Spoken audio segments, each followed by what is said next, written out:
My name is Joysy John. I'm the CEO at 01 Founders, which is a new coding school and talent agency to address the digital skills gap. We are a public-private partnership, and Capital City College Group is one of our co-founders and investors. We are based near Regent's Park, and it's an amazing way to learn to code. It's peer-to-peer learning, completely gamified, and at the end of 2 years of learning, we guarantee a job in the tech sector. So, this form of learning doesn't require any prior academic requirement or financial requirement. It's completely free learning, and at the end of it, you have a job working in one of the fastest growing tech sectors. So that's a bit about me. My background is I'm a computer engineer, and for the last 2 decades, I've worked across technology, financial services, and education. I am an entrepreneur. I'm also a mother of 2 kids, and a geek at heart. So that's a bit about me. We'll find out more in a minute. Keyan, yeah. My name's Keyan O'Donnell. I'm the founder and CEO of Catalyst Collective. So it's a music tech company, recently started up very early stage, and it's about diversifying and democratizing the music industry and modernizing a musician's path into success.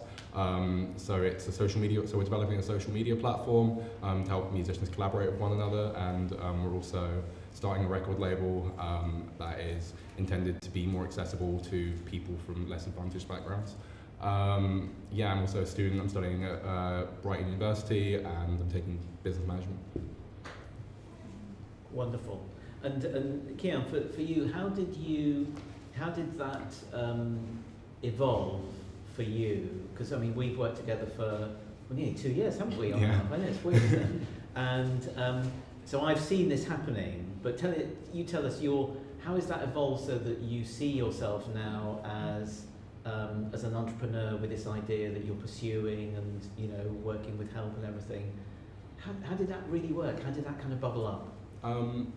Initially it actually started in Visionnaires because originally I was helping with helping facilitate the first session of Visionnaires. The very first one. Yeah, the very first session of Visionnaires. And at first I was only intending to help facilitate it, but then I ended up actually coming up with a business idea for it because it was quite inspiring seeing everyone else doing it. It just I came up with an idea because it was a problem that my friends were having. They were trying to form a band, but they couldn't find, I can't remember what instrument they were trying to find, but they couldn't find someone to play that instrument. Working with Visionnaires, getting your advice and support, both of yours. It's just it's happened. Even though it's been 2 years, it's all happened quite quickly, especially recently, because it's sort of just been talking to a lot of different people, getting a lot of different opinions, and sort of over time, it's sort of turned into something way more real that I can actually grasp now. The main part that made me realise that it was something real was when I actually found that once I'd actually incorporated the company, it made me realise it's something real and that I'm actually doing, and it sort of made me look at myself more as an entrepreneur now. And maybe before that happened, maybe 3 years ago, when you were a student here in one of our colleges, would you have said, I can see I'm going to be an entrepreneur one day? Definitely not. At the time, so in year 12, my plan was to either do computer science at uni or take law at uni. I was either going to go into the tech sector or I was going to go into politics. I didn't really expect myself to become an entrepreneur and start my own company. And then, the idea got sort of put in my head, and now it's happening. Yeah, that's wonderful. So, Joysy, so tell us about how you started your life in business and what kind of what your influences are, what brought you to where you are today? So I'm going to take you back all the way to university when I was studying computer engineering, and this was in Singapore.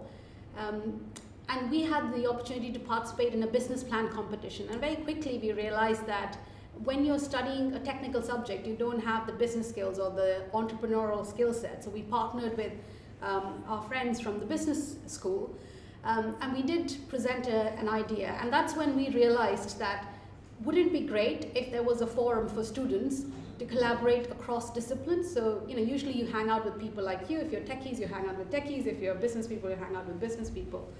So back when I was a student in Singapore, we set up something called Students Initiative for Technopreneurship, so technology and entrepreneurship. And that was my very first sort of entrepreneurial venture when I was still in university. Some of my co-founders, when we finished our degree, they went on to set up their own e-commerce company, and this was the height of the e-commerce back in 2000. I actually joined JP Morgan as a programmer, so I was developing pricing and risk management applications. So the first decade of my career was basically in technology and finance. But I've always been very entrepreneurial, so in addition to my day job, I set up a few not-for-profits. I've been involved in spotting problems and finding solutions to that. I eventually left my banking career in 2012 and set up my own company, which was called Founders Fit. It's basically connecting people from different backgrounds to work together and launch new companies. So that was my sort of first for-profit business that I set up. And along the way, I guess I realized that just having technical skills was not enough. So I went to business school. I studied here at London Business School to get my master's in business administration. And that helped me build business skills, strategy, finance, economics, just understanding how the world of business works. And that was really helpful. But theory only gets you so far. You have to actually implement it by creating a business like how Keyan has done. And seeing what works and what doesn't, how do you improve your product and find that product market fit. And now I'm running another business. So since leaving banking in 2012, I've set up a few companies. Now I'm part of the team that's running 01 Founders, and we're trying to solve the problem of the lack of opportunities for people to work in tech. So we're helping people from disadvantaged backgrounds, underrepresented backgrounds, to have access to learning opportunities, but also connect them to work opportunities. So it's about spotting problems and then trying to come up with solutions and build a team around it to deliver that. And you, right at the beginning, you describe yourself as a geek, and which is. And I share that kind of badge as former mathematician and accountant. Here we are. Look at the geeks, and it's becoming more of a kind of a badge of honour now, isn't it? When I was in my 20s, it was not a cool thing, and now actually it's. So as a geek, and I maybe have a kind of a view on this, but I want to hear from you first. What is it? What's the kind of connection between that and what you're doing as an entrepreneur? That it strikes me that there is a connection between the two, and there's some kind of compulsion there about how you. What is it for you as a geek, sort of getting into this, a whole range of it, because you talk about not-for-profits, about banking, about technology, about working with young people and all that. What is it? Is there a connection there, or are they two separate things in your head? I think fundamentally the common theme is problem solving and curiosity, because if you have that curiosity, you will ask questions as to why something is working or not working and try and find ways to fix it. Yeah. And I think that's what engineers do. That's what nerds or geeks or whatever you want to call them. They spot problems and they find creative, innovative ways of solving that problem.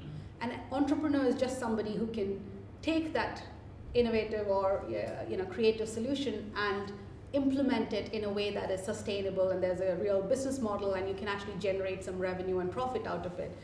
So I think that's the entrepreneurial bit. It's not just being able to solve a problem, it's how do you make it sustainable and scalable. Yeah. And we talked, those of you who were yesterday, we talked about this business of, do you do something that you want to do, or do you do something that will make money? And balancing, there's a bit of what you've touched on. And what is it for you? Is it about, if push came to shove and you saw something with loads of money, would that be it? Or would you saw something that was like, I can really solve this problem and I can maybe make it sustainable? Which way would you jump? If I wanted to make loads of money, I should have still been in banking. Exactly. Yeah. I think it's a combination of three things, right? I think the Japanese call it ikigai, which basically means, what do you really love doing? What does the world need? And where can you generate some value? And the intersection of those three things, what you're really good at, what you love doing, what the world needs, and where you can find that intersection is where magic happens. It is. That's such a geeky answer. It's brilliant, isn't it? Venn diagrams. We've got to have a Venn diagram. Always have to have a Venn diagram. So for you, Keyan, there's that sense, because when we've spoken, you've talked about the kind of wanting to, also about solving the problem, but it's also this strong thing about helping people who can't break into the music industry. So what's that balance for you about there's always this thing of the money thing and the, what you really want to do. How do those balance out? So when I sort of started looking at my business idea, I wasn't really thinking about it more as like how I can make money off of it, because it wasn't even, not only that, it was an issue that I had like actually suffered with my friends. So yes, it was something that I actually felt relatively strongly about, and I knew it was a real world issue. And it was sort of turning it into something that could be profitable was sort of the last thought when I was coming up with it in the first place, which is why it is quite a like all about helping other people, because I do think that's important, like social, especially with like social enterprise. I think it's very important that we do sort of look more at the social side of it rather than just the profit generating side of it, because there's plenty of businesses that will generate they're mostly looking to make as much profit as they can, but I feel like there's definitely a gap where sort of looking at it more socially and trying to help people more and look at it more as like individual people that you're actually creating value for and helping, and helping them do better. I think that's the way I look at it more, but different people look at it different ways, of course. It's really what you both say, because this has changed for me, because this, when I set up Visionnaires with the college here 2 years ago, I was at a point in my life where it was actually the only thing that mattered was making a difference, helping people, and I was going to do this thing somehow. There was no business model, there was no money for it, there was no idea, but I was going to do it. So, and then when I talked to people about it, I said, I've got this bit of an idea, we need to help entrepreneurs, like we're doing today. We're sitting here, we're talking, you've got the chance to listen to the stories from two people at different stages, and to have the idea that we could all get in a room and learn off each other. That was it for me. And so solving how do I make that sustainable then just became another problem to solve. I thought, I'll probably figure that out. But there was no business model at the beginning. But you always have to solve it. You always have to get there. You always have to have, like we're working with you on how you get that sustainable way of paying for the service you're providing, or product, whatever it might be. And if you're kind of, if it's your main job, how you earn a living from it as well. Okay, that's always there. That's always part of it. So let's talk a bit about. So today's called is the perfect pitch. Which is about pitching, whether you're pitching your product to a customer or you're pitching your business for an investor, whatever that pitch is, that's what we're going to talk about. So I'll start with you, Joysy. So what's your experience of what you've seen or what you've been personally involved in of a great pitch and a terrible pitch? Be honest. I think the most important thing before you pitch is to know your audience, because if you're pitching to an investor, that's going to be very different to when you're pitching to a client, or if you're pitching to your staff or that you're trying to hire. So I think first and foremost, it's understanding of your audience. The second thing is thinking about how do you make yourself memorable? How do you make yourself stand out from all the other alternatives that are out there? And in order to do that, you need to have a good understanding of the competition, what's your unique value add. And I think for any pitch, it has to have a very clear, what's the problem you're trying to solve, what is your solution, and why are you uniquely positioned to solve that problem. I think the best pitches I've heard have been very succinct. So, if you're in a lift with a potential investor, can you get your message across in 60 seconds or 30 seconds, whatever it might be, that the lift goes up from one floor to the other. But usually the pitches that I've done, they've been to investors, they've been to potential partners, funders, and it's usually slightly longer than 60 seconds. So, talking about what is the problem, what is our vision, who's behind this, who's the team, who are the set of advisors, what gives you credibility as a new entrant into the market. So those are some good bits of the pitch. I guess the pitches that haven't been so, I've done quite a lot of support for entrepreneurial startups. I ran something called Startup Leadership Program, which is a network of early stage startup CEOs. And some of the pitches there, when people haven't either had time to practice their pitch, they overrun. So, they're allocated a specific amount of time, but they haven't managed to come to, what their use of funds is going to be or what's their go-to-market strategy. So make sure, first of all, know your audience. Secondly, practice your pitch.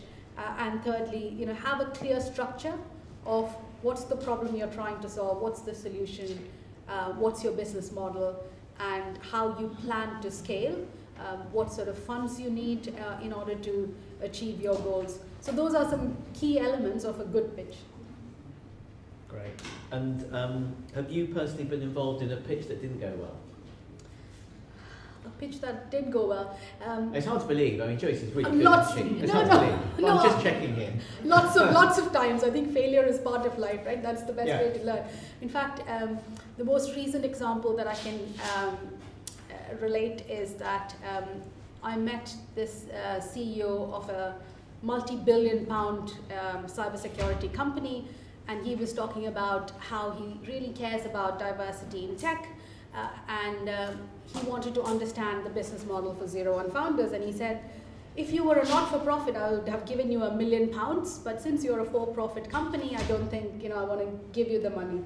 And I spent an hour with him talking about why we are a for-profit company, but profit with purpose.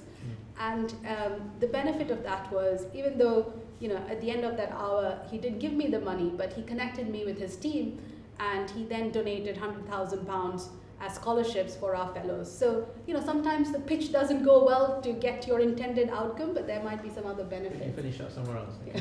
So he's got 900,000. Still sitting there. Yeah, can you introduce me to him, because we can help, because we're not for profit. Yeah, definitely. Me too. Oh, yeah, that's great. Okay. Keyan, you're kind of learning about pitching at the moment, and we're working with you on that. So what's your insight on what makes for a great and a not so great pitch? I mean, playing off of what you said about knowing your audience, I think that is the most important thing that I found out recently, because I'm currently going through pitching. I'm making pitch decks and having to figure out who I'm going to pitch to, and I've realised how important it is to actually know the audience and not simply just know who you're actually trying to pitch to, but know what their needs are, what their frustrations are, what's going to appeal to them specifically, what sort of words you don't want to be using, because a lot of it, and not only that as well, you're not always going to be pitching to people that necessarily want the same things, and that if you're pitching to an investor, you're going to pitch that very, very differently to how you're going to pitch to a potential customer or a partner. Because an investor, let's say, they want a really holistic view of the company, they want to know everything about it. But while you're pitching to a customer, they want to know about the product, they want to know what you're selling and how it's actually useful to them. So it is really important to know who you're actually pitching to and what they want from it, or what you're actually trying to sell to them.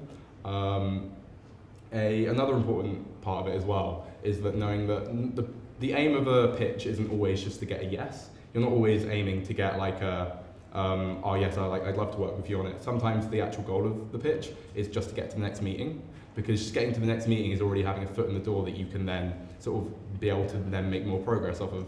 So you always need to know exactly what you want from that pitch and what your goal is, and understand that goal may change during the meeting. You may find out they've got access to different resources that you didn't know they had, but will actually be really useful to you. So it changes a lot, but you do need to know exactly who you are pitching to, what they want, what they need, what you can get from them, and understand that you can come away with something different and not be upset about that. That's still progress. You're still making something happen. It's just a little bit different than what you intended. And do you have, both of you, that sense of, because when you're an entrepreneur, a little bit of you is a kind of an impatient kind of, animal that wants to kind of just get on with it, come on, I know what I'm doing here, let's, and handling that impatience when when you're in that dialogue, you'll figure out what they need, they're figuring out what you're about. How do you deal with that sense of, and this is personal, okay, I need help with this. How do you handle that sense of impatience, of You know, how do you deal with that? I think I always remind myself, there are certain things that are within your control, certain things that aren't. There's a prayer which says, God, grant me the wisdom to know, where you can control and influence things, and where you can't, and you have to just let go, right? So a lot of times it has happened that somebody will say, yeah, it's all done, but it takes another 5, 6, 8 months for them to actually get it over the line, and that is a struggle. But you can do everything within your power to influence and to move things forward. But sometimes, there are certain things that are just beyond your control. So one thing that really helps me to not get disappointed is to focus on the process and the activity, and to detach yourself from the outcome, because that's not something you can control. But you can learn a lot from the process, and it took me a long time to understand that you need to rephrase failure as learning. When you set a goal and you don't meet it, it doesn't mean that you are a failure. It just means that you have another opportunity to learn and grow. And it's exactly your point, Keyan, about I've got a thing, I want to get this business off the ground, but for that discussion, getting another meeting is where we're trying to get to here. So that's it's always about knowing your next steps and trying to figure out where to go from each thing. So like even if you don't get the intended outcome, what are your next steps? How are you going to go about getting what your intended goal was? So say you were looking for investment, say you don't, that person you were talking to, they're not an option. Make sure that you then know, what are my next steps? Who can I talk to instead? What can I do instead? Because you always need to figure out what's coming next, because there's always more to do. You're never going to be done, but you always need to know what the next steps are. And it's interesting that the point you made, Joysy, about the focusing on the process, because that reminds me I did a pitch to somebody that took 2 years to get to the point where we needed to get to, and it started with a client that we as a business had lost, and then I just joined this business, so I went to see the client to say, we've lost you, and it was a really big client for a really big deal. And I went to see them, and we weren't working with them anymore. And I said, "Can I talk to you?" And they went, "Yeah. Why do you want to talk to me? Because we're not working with you." I went, "I just want to, give me half an hour." And I just said to him, "Just give me your feedback. Well, why aren't you working with us? I know we lost the contract. It's it's gone. That's fine."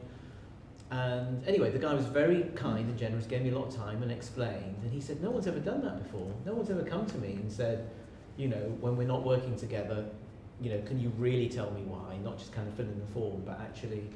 And sure enough, 2 years later, the contract came up for renewal. There we were again. We hadn't spoken for 2 years, but he knew I was the guy who came and was curious about what's going on here. And we won that contract the second time round. I was crazy impatient, because I was thinking, I've got to wait 2 years for this. What? But it taught me a lesson because at the time I was doing the geeky thing of, I'm just curious about what's going on, why this is an interesting client, why aren't we working with them? And it turned into an opening a door, building a relationship, having that dialogue. But patience is a virtue, isn't it? So, are there any questions for Keyan and Joyce? Anything? Like I said, those of you doing pitches, I think you're going, oh God, I'm going to have to rewrite my thing. I've got to stick to time. I've got to anyway. Don't worry. It's fine. It's all about learning, isn't it? It's all about learning. So, any questions? Anything that you kind of want to know a little bit more about, or? I just want to know what courses you do and for which age group, please. So it's a program to learn software engineering. So it's full stack software engineering, and people learn 3 main languages: Go, Rust, and JavaScript. But along the 2 years of learning, they learn multiple other languages like PHP, Ruby, Python, and others. And at the end, the last 6 months, they specialize in different areas. So it can be artificial intelligence, cybersecurity, game design. They can choose based on their interest area.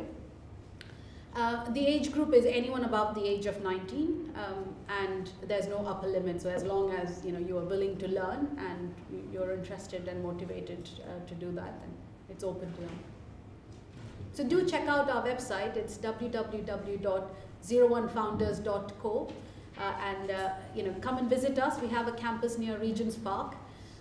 And if, we've got a selection pool that's running now, and the next one is starting on 29th of November. So go online, play the game. If you, do well in the game, we then invite you to come on campus for 21 days to do the selection process and learn with your peers. So it's peer-to-peer learning model. And if you do well in that, we then invite you to the fellowship, which is 2 years long. And at the end of it, we guarantee you a job. Oh. Yeah. I had a question for both of you. At what point did you believe that your company was actually going to, like it was actually going places? You found that your company was actually coming alive in itself. What was the turning point for you? I think when you get support from investors and advisors and you make your first sale, you realize that you've got something that people are willing to pay for, and that they believe in you and your idea, that they are willing to invest. I think that's when you realize that this is not just an idea on a slide deck, it's actually something real. For us, having the campus, having learners, seeing the amazing energy of people who've really made a commitment to change their life, to build skills, gives you a positive reinforcement. In fact, some of them, they are coming from backgrounds where they had never done any coding before. Like we've got a chef, we've got bus driver, we've got a musician, we've got people who dropped out of school, we've got people who got a computer science degree. So it's a very wide range of people with very wide range of skills. But they're all coming there because they want to improve their skills, they want to get a career in tech. And that's really very empowering, because you feel like you can have such an important impact in their lives, because for the first time in many years they're learning, or the first time they have an opportunity to work. So that's really, it gives you a belief that this is something real. It really is an amazing model that you use. It's quite extraordinary. It's brilliant. Yeah. Are there any tips for the structure of your pitch, like how long it should be, anything surprising in there, or like for instance people use Keynote, I suppose PowerPoint, anything in general that you found useful of these? I think it really depends on where you're pitching. So for example, when we have conversations with partners to bring them on board as members and they pay us a membership fee, which is an annual fee, we don't use as much as a slide deck, because then it becomes a canned presentation of this is our offer, whereas what we try to do is build that relationship, have a conversation to understand their needs and talk about how we can meet those needs. And then after the meeting we would send them a pitch deck and say, there's more detail here. But it is about building that relationship, because people invest in people. So building trust, building credibility, and showing professionalism by making sure that you've got a clear deck that they can easily understand. I think it's especially good as well that building up that relationship beforehand, because it allows you to sort of cater your pitch deck to people. So one thing you can do is, if you speak to whoever you're going to potentially be pitching to, try and use some of their wordings when you're actually pitching. It's sort of like when you're applying for something with a CV, and your CV is sort of meant to fit the job explanation. Sort of use it the same way. So when you're actually developing that pitch deck, figure out who's going to and what sort of wordings they may like. So they may be buzzwords that you heard when you were talking to them that you can use. Just finding out ways that would actually cater to them. So actually speaking to them first before just sending them a pitch deck will give you a face. So you're actually someone that's talking to this person, rather than just sending them something that you can then properly cater it to them. I think I'd just add one thing, that what you're trying to do, you're trying to establish a dialogue with the other side, so that I've seen, when we do later, doing a 1 minute pitch, yes, you're going to be talking for a minute, but when you've got a little bit longer than that, there's a point where they want to know what you're there for, what your product is and so on, but always being really careful that the technology, the slides, the pieces of paper, whatever it is you're showing, doesn't get in the way of actually reading the other person, having a conversation, reading the body language particularly, and having that sense of, we're going to be in a working relationship here, So we need to kind of get along a bit. So it's it's like a normal conversation. So it's just watching that the pitch deck doesn't get in the way of you being a normal human being with them. Yeah, I've seen that a lot. Yeah, Amanda. Can I add to that one? So if you Google startup pitch deck, it'll come up with 10 standard slides that you need. But actually, top tip is to whatever sort of research or anything that you do, make it into a slide and add it to what you'd call a master deck, if you like. And then you've got absolutely everything, and then you can always just take out the ones that you need, depending on your audience. Yeah. Okay. Any other questions for? In a moment, I'm going to ask you both what are your top 3 tips to round off, and then. But any other questions before we do that? Yeah. I thought there were a couple at the back. Sure. There you go. Oh. Question. Yeah. So I've noticed there's a huge shift in reliability upon technology in businesses. Yeah. So I was wondering, how has that affected you when teaching your business or your business itself? Having to rely on technology, how has that affected? I guess the biggest thing is that when you launch a business in COVID times, you don't meet people, you pitch on Zoom. Yeah. Yeah, so that's been the big I've only really started going through pitching during COVID, so technology's been everything for me to pitch. But so it's been really key for me. And is that what you mean? Is that the experience of lockdown and COVID, or do you mean more broadly over the change in technology over the years? That was what I was asking, but I would also like to know about more in a broader sense as well. I guess with pitching, it's about relationship. So, think about how can you build a relationship, whether that is through online tools like LinkedIn, where you can look at prospective companies that you want to reach out to and look at who works there, who's connected within your network, who can give you an intro to that person. I guess in addition to conferencing tools, just, pitch decks, you can make them really fancy these days rather than just using a PowerPoint. I guess ultimately it's not the pitch deck as such, it's really about your passion and your energy and your belief in the idea, right? In why do you care about the problem and why are you uniquely positioned to solve it? I think finding a way to convey that through technology, if you can't meet somebody in person. Yeah, I definitely feel that since pitching in itself is quite it's a very, for lack of a better word, a very human thing. So a lot of it is about sort of you trying to sell yourself as well as sell whatever you're pitching to them.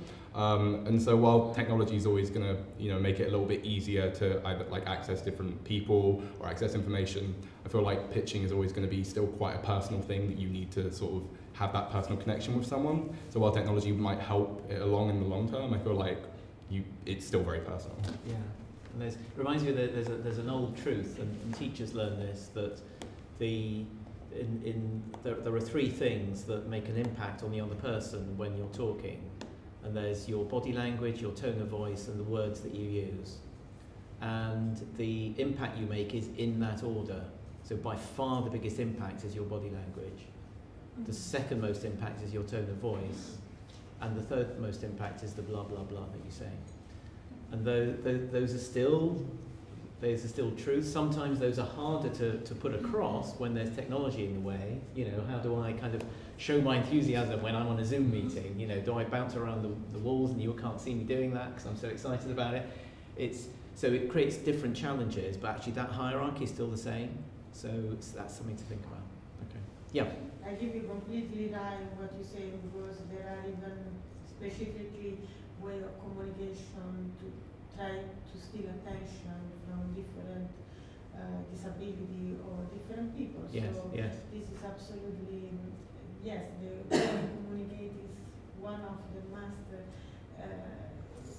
full of words, and everything that is around us is the way of communicate is one of the best thing that exists in this world, because even plants can communicate, even animals, everything that is around us can communicate. So this is something that is wonderful. Something that I need to concrete in myself, something that I need to find is order, because I'm very messy. I got a lot of ideas and a lot of opportunity around me because everything is full of color outside. So I love to just go around and be curious and learn from the world because it's something that is very important if you want to be ambitious and if you want to develop. So I'm looking for that, and I'm looking to make a picture, a clear picture. This is something that I tried to do yesterday. And I think I found the right way as you did recommended me. But yeah, I think that the way the time is not about the connection or the plan that I have, but is the organization of them. Without organization, you cannot complete nothing because you don't know where to put things. So is that? So should we ask? So how do you get yourself organised? Yeah. Okay. About idea self-organization. Yeah. Yeah. I think two things. First of all, labels are what we tell ourselves. So you said something that I'm very messy, I'm not organized, but that's something you're telling yourself. You can tell yourself, I can get organized, I can learn to become better. So that's the first thing. The second thing is there are a lot of tools, right? Like you don't need to be, you're not born organized. You can learn how to do it. And there are lots of tools like to-do lists, right? So rather than keeping everything in your head, you create a to-do list on your machine, on your computer saying, these are all the things I want to do. Put it in a calendar to say, these are the times when I'm going to do, because you're more likely to do something when you allocate a specific time on a specific day to say, this is when I'm going to do it. But if it's just in your head and not written down on a paper or on a computer somewhere, it's less likely to happen. So that's the first thing, right? Use tools to help you. And before that, it's changed the mindset, because what you tell yourself, there's a saying that your thoughts become your reality.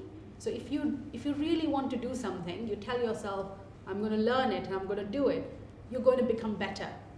So that's the first thing. And the second thing is use the tools that are available to help you get organized. And the third thing I would say is surround yourself with people whom you think are organized, because when you see other people being organized, you can learn from them and you will become more organized. So I think those would be the three things. Keyan, I'm going to ask Keyan, what's your I used to have issues with being organised quite a bit, but one thing I found that works for me is, so as you said, actually writing it down. I've now got a whiteboard in my room and I write stuff down because I used to come up with things I needed to do, but I'd be terrible at actually implementing one that I've thought about before, because I think of a new thing that I had to do and then forget about the last thing. So what I found is literally just writing everything I have to do that day on a whiteboard as it comes to my mind. Then I have a list there of things that I need to get done and I can cross them off. Another thing that I found that works for me as well is something called habit stacking, which is whenever you're doing something, so you're just doing a normal habit, stack other habits on top of it and get used to doing that, because then instead of you looking at it as I have to do these 3 different things today, you stack them as one big thing that you need to do and you just get it all out of the way at the same time. So like an easy example is when you're brushing your teeth, or say for example you need to go to the toilet, stack brushing your teeth on top of that, or when you're going for a shower, stack brushing your teeth on top of that. Just stack a bunch of other things up and you get a big list of things. I love that. That's great insight. So final question, then I'm going to ask you for your top 3. Yeah. Guys, I ain't going Chris. I was wondering, how would you, since I'm young and I also have a stutter, how is it possible for me to keep the attention of bigger clients when I speak to them as a pitch or to offer my services? Because basically they would dismiss me even before I get to the pitch because I'm young, basically. I think 2 things you mentioned there. One, your inexperience due to your age, and 2, your awareness that you might stutter. I think you can reframe it, right? It's how you see it. So you can reframe your youth from, rather than being inexperienced, you can reframe it as, I'm full of new ideas, I'm full of energy, I'm full of enthusiasm to get things done. So that's how you overcome that barrier in your mind that, I don't have the experience to do things. The thing about the stutter, I didn't see your stutter being a barrier in me understanding you. And a lot of times we perceive our weaknesses to be much bigger than they actually are. So I don't know if you've heard the story of this man who used to stutter, and he put lots of stones in his mouth and practiced, and he got rid of his stutter. This is like mythology. But the thing is, anything can be overcome. Any shortcoming can be overcome. So if you focus on what your strengths are rather than what your weaknesses are, you're more likely to get up and take an action. So try and reframe that I have a stutter to what am I good at, and how do I get that across when I'm talking to people. Yeah, great advice. Keyan, any Yeah, insight on that? definitely for the young thing. I mean, Yeah. I'm also young. I understand where you're coming from. Yeah, definitely just try and reframe it. So instead of making it seem that you're inexperienced, make it seem that you're innovative. So that you've got all these new ideas, you've got like all new thoughts about everything. So you can actually sort of pitch it that way.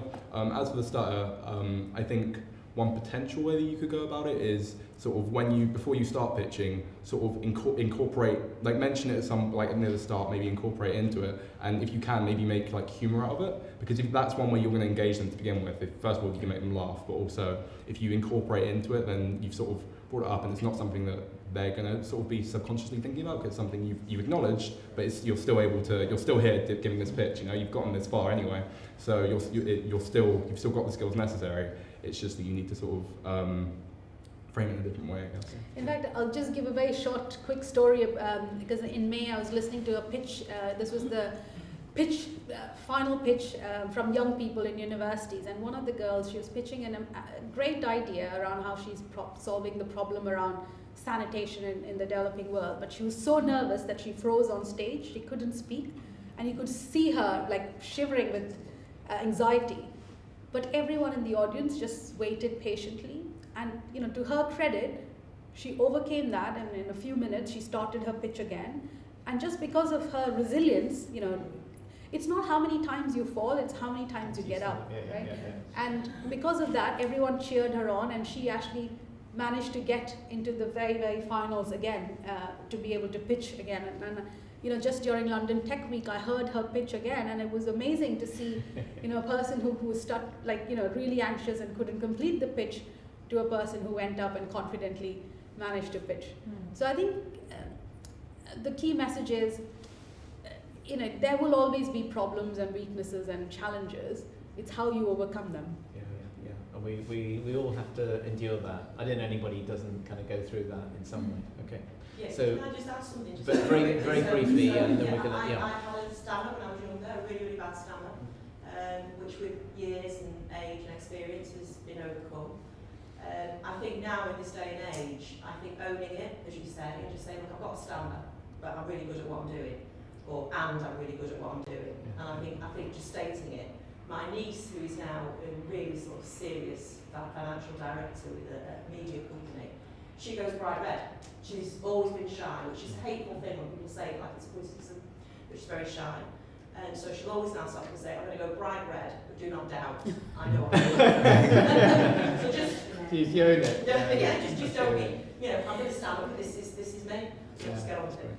Okay, so in 20 seconds each, so we're going to do one top tip. Okay, what's your top tip? One thing you want to leave our colleagues here with today? One top tip. I'd probably say to make sure that you know your weaknesses, because quite often everyone can sort of talk about their strengths and say how great they are at certain things, but entrepreneurship and having your own business is a lot about knowing your own weaknesses, so you can make up for them. So you can, if you know your own weaknesses, you can build a team around you that can make up for those. Because it's really important to have those people around you to make up for what you can't do. Everyone knows what they can, but it's quite difficult to talk about what you can't do. But acknowledge it and work and let other people help you, and it will be a big help to you. Thank you. And Joysy? I think my top tip would be to focus on a real problem and think about the customer that you're trying to serve and what is their pain point, rather than starting with a solution that you have, because you can truly be successful when you're solving a real problem, not an imagined problem. Great, thank you so much. Guys, thank you so much, very much. That's brilliant.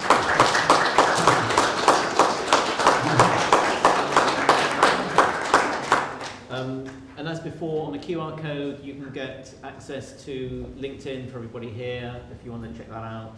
we're going to go straight into, or we're going to have a short break. We're going to go straight into pitching. Let's go straight into pitching. Yeah. Yeah. Okay. Over to Amanda. Yeah.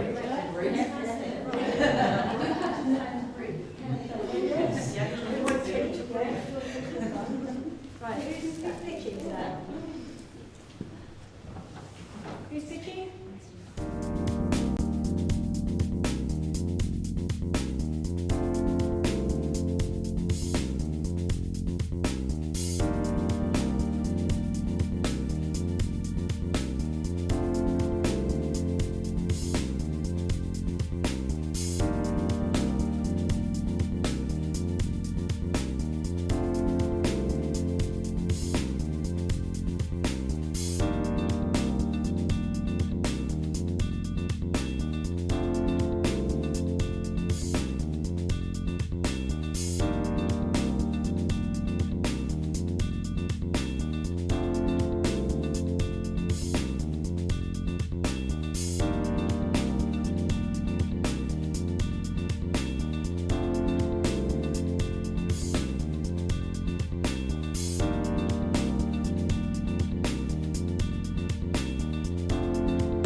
Just need to get the speech on.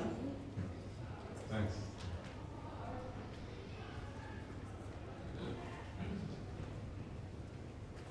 Right, well, off we go here. Right, my name's Keyan O'Donnell. I am an artist, an abstract artist. I want to tell you about my business and my plans. I'm self-taught. I've been drawing for over 30 years. It's my passion as well as where I go to escape. And when I can't explain words, I do it through my art. So I help my mental health and other things through art. The beginning of this year, I picked up a paintbrush. I had not painted since secondary school. It won't work, sorry. For me, when I draw, as soon as I put a brush to the paper, or brush to the canvas or pen to the paper, I go into a zone. It's like, I don't know what I'm going to draw, and I don't know when it's going to be finished until it's the last stroke of my brush. And that's it, that's when the art's done. I want to do my art where I put it onto canvases for people to buy, as well as printed t-shirts, hoodies, as well as bedding, textures, as curtains, wallpapers. I'm done. That's it. Thank you. That's stop! Stop!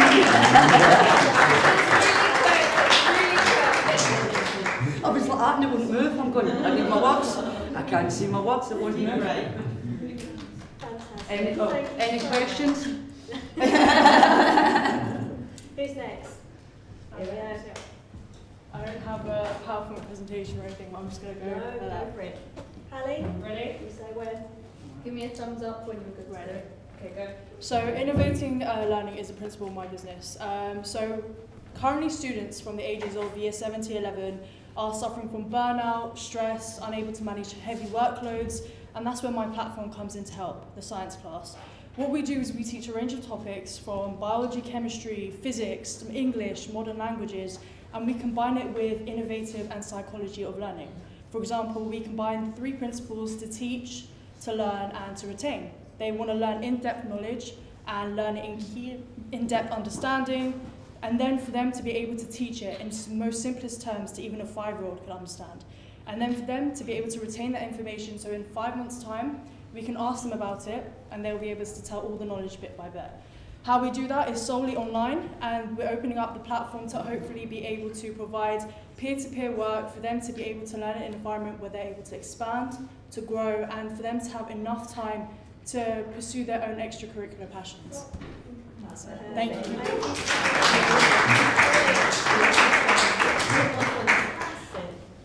Who's next? You're up next. Hi, my name is Hannah. I was trained as an actuary, and I worked in prudential and banking and private equity. My previous job was I rolled out Pret a Manger in APAC as part of the team. So I realized my passion still really lie with finance, especially after I graduated from LBS. I realized I want to pursue my passion in food and beverage. So my inspiration is to set up like a premium grab to go Asian food. It's more like a Chipotle style. So you can either get a rice wrap, or you can get a rice bowl or a salad bowl based on where maybe 20 different ingredients you can choose from, targeting at professionals that are time poor but looking for nutritious and good taste food. As a first step to get into the business, I'm currently running a food truck in Canary Wharf. Thank you.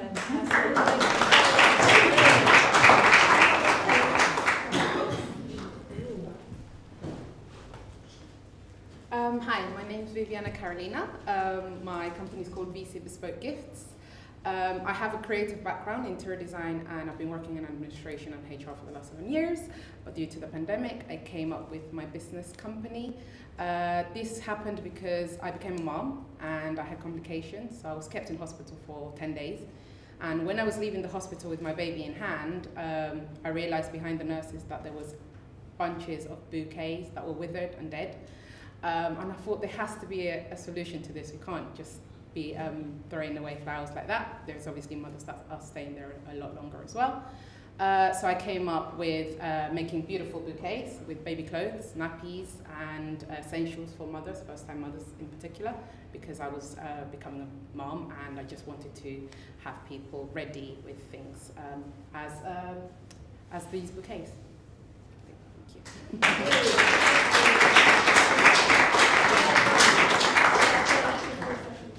Who's next? You just turned it. Yeah. You turned it down. I want to see it. Oh wow, yeah, I didn't appreciate that. Right, thank you. Yeah, thank you.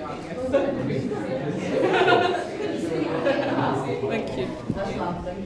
That's lovely.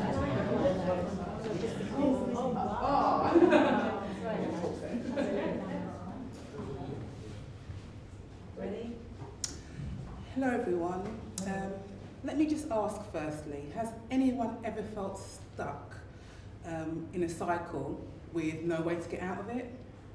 Well, I felt stuck in a career that offered no satisfaction, no growth, or enough flexibility to spend time with my young family. But it did guarantee stress and anxiety though. So following my experience, I had to make a change. And I decided to get a coach, and following that, I became a coach to help other people. Now, my name is Tracy Jacobs, and I am the founder of Hire Unlimited You, which offers personal performance coaching to help people unlock their unlimited connection to so many options that are out there. Now, coaching offers many benefits, but essentially what coaching does is it enables you to get from where you are to where you want to be faster than if you did it on your own.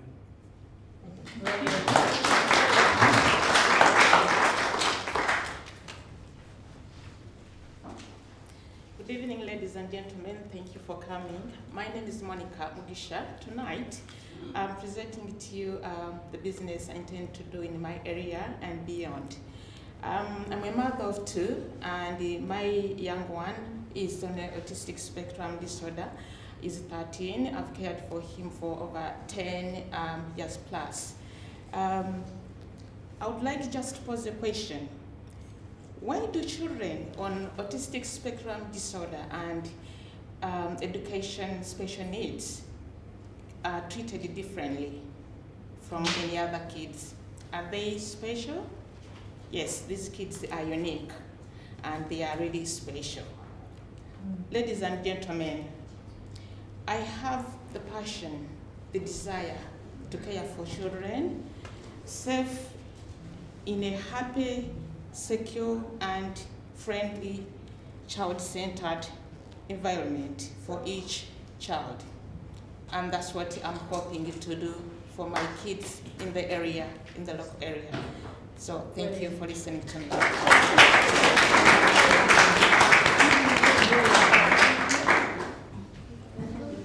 Are those all the pitches? Are they more? Is that it? It's just all the ladies? Yes, representation from the guys. You sure? I got the presentation. Go for it. Okay. Okay, I am here today because I would love to promote kindness and human rights all in the same way. Try to support in many different ways and in many different sectors, human and animals together, guaranteeing guarantee support and making pet therapy into babies and old people that really need support and they have mental health. I am doing a lot with that, and also I am promoting a lot art with pregnant mental health women. I really love to spend time with them and give them some free time and art time to make them development and enjoy the art in their being mother. So basically this is what I look for. There is a lot and plenty of colors in what I want to do because it's just passion and I want to be kind and help people, that's all.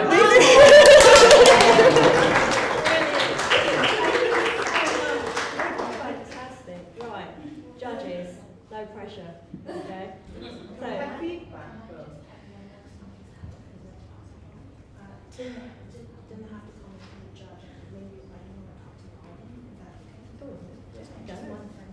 okay.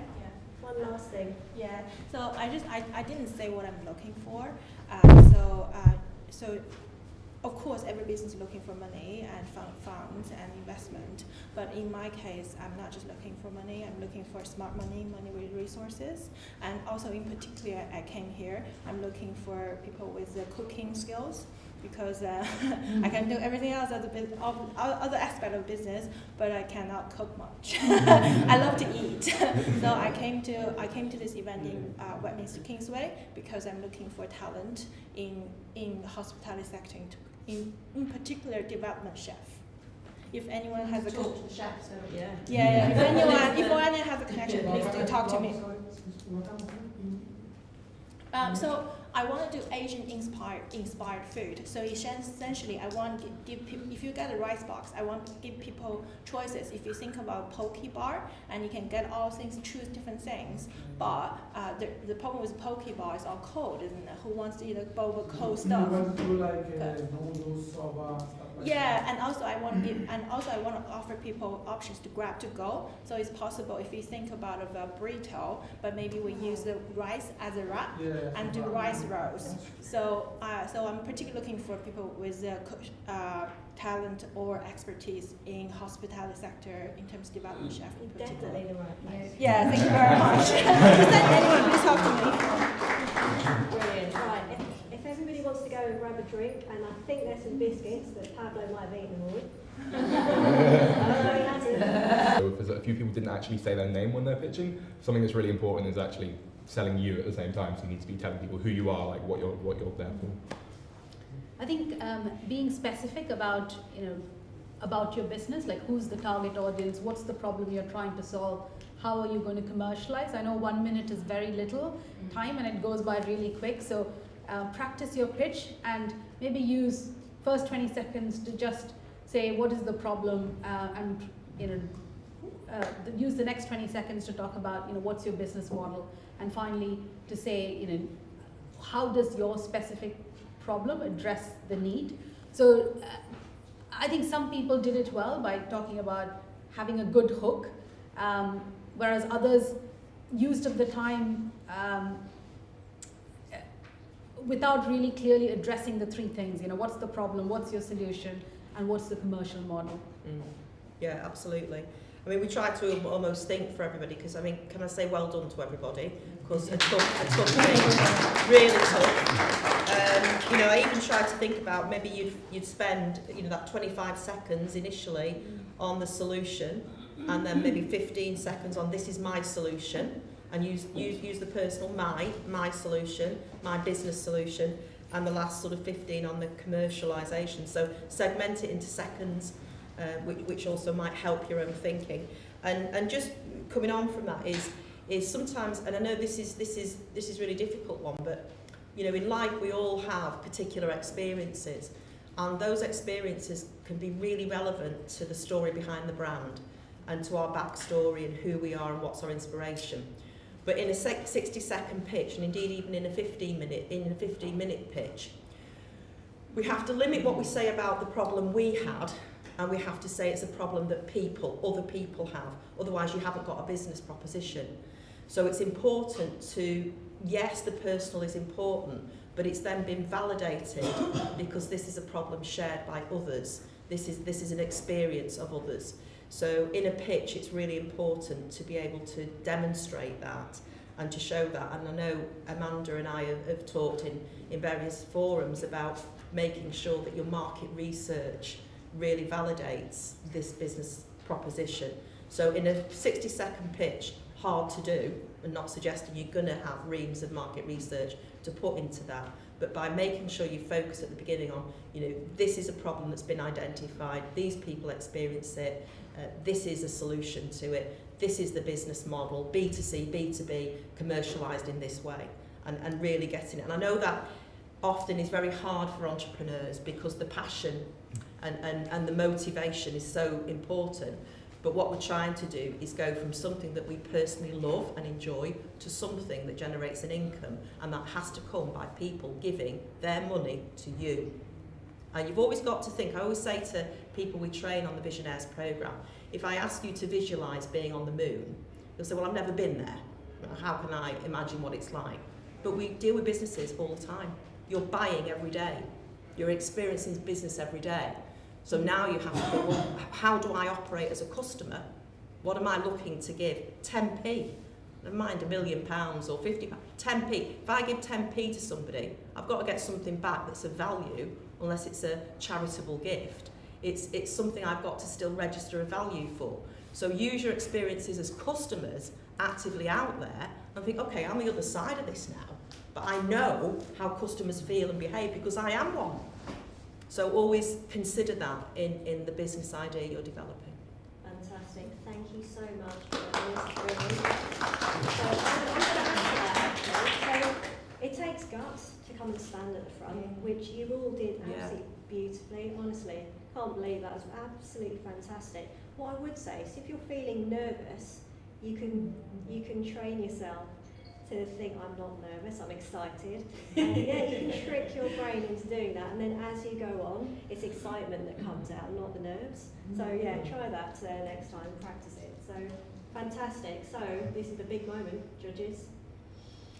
Have we got I think we have winners? dropped it. Yeah, so we thought the presentation from the science class was really fantastic in terms of concisely saying what the problem is, which target audience you're reaching, and what you're trying to do. I would have loved to hear a bit more about how you're commercializing it. Yeah. How are you going to commercialise it? So mainly it's online. So online platform, we use like social medias. But who's paying you for it? Oh, paying for it, I think in terms, we don't have the funding right now because primarily it's just me creating or me and a couple of mentors and a couple of friends out of our own pockets creating content and creating a course. So that is something that we're trying to look for as well. No, but who is going to pay for it? Who's going to pay for How it? does it turn a profit? How will you make it profit? Oh, how will we make a profit? Okay, so in terms of profit, people will sign up to the course. So subscription. Subscription, like a service subscription, yeah. I wrote subscription. I was putting Yeah. subscribe to it. I was waiting for you to say, are people going to subscribe to it? Yeah. Okay. All right. Good. Yeah. Okay. It's just by quirk this, but I've just set up an education business. Okay. So I just wouldn't mind a little conversation with you if that's okay. Definitely, yeah. Nice, love it. So, Yeah. the winner. We have a winner.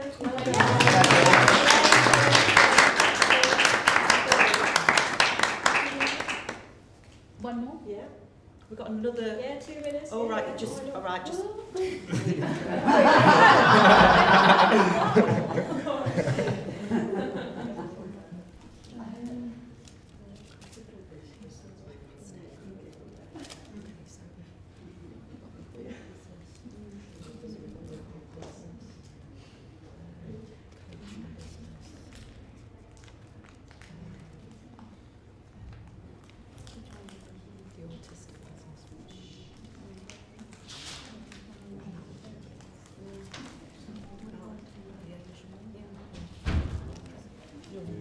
Judges, we there? Yeah. Yeah. All right. Go for it.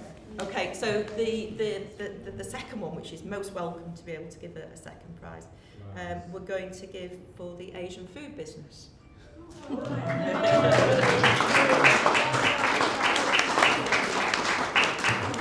you so much, judges, and thank you so much to everybody who pitched that. You're absolutely fantastic. Well done, everybody. Oh, thank you. Well done, everyone. So Visionnaires is launching up in the atrium, just up the stairs.